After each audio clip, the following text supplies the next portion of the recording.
Okay, mtembezi mwenzangu Mwanakitaa, karibu sana. Na kwa siku ya leo na kuna habari kubwa ambayo imeweza kutrend ulimwenguni kote kutokea kule nchini India, ambako moja ya habari hiyo ni kuweza kutokea kwa ajali. Unaiona ndege hiyo ambapo imeweza kuleta majanga ya kupoteza uhai wa wenzetu zaidi ya 240 na kupelekea vifo vya abiria hao. Lakini katika jambo la kushangaza, mtu mmoja ameweza kupatikana akiwa hai katika ajali hiyo ya ndege iliyoweza kutokea kwa siku hii ya leo. Huyu hapo unayemwona ni moja ya abiria ambaye aliyekuwepo katika ndege hiyo, lakini akaweza kupatikana akiwa hai. Unamwona anatembea mwenyewe, na ni jambo la kumshukuru Mungu. Haya imekuwa ni maajabu ya kuonyesha uwezo na ukuu wa Mungu kwa kiasi gani kuweza kuchomoka kwenye ajali hiyo kubwa kabisa iliyoweza kutokea.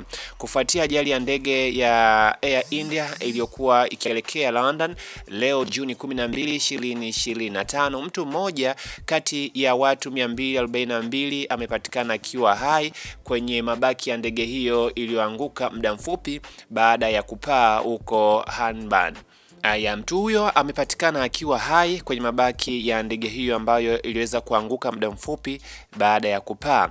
Kamishna wa jeshi la polisi GS Maliki alithibitisha kunusulika kwa abiria huyo ambaye ametambuliwa kwa jina la Ramesh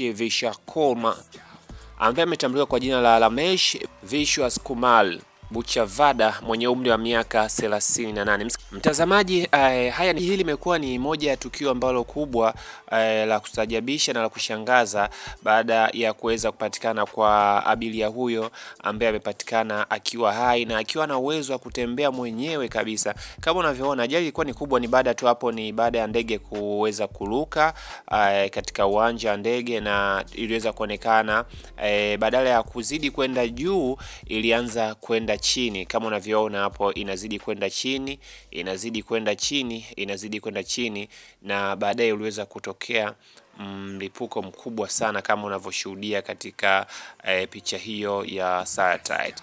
Mimi nikushukuru sana Mwanakitaa, na nikusiendelea kuwa mwanafamilia kwa kuweza kusubscribe YouTube ya kwetu ya Mtaa kwa Mtaa, na asante sana.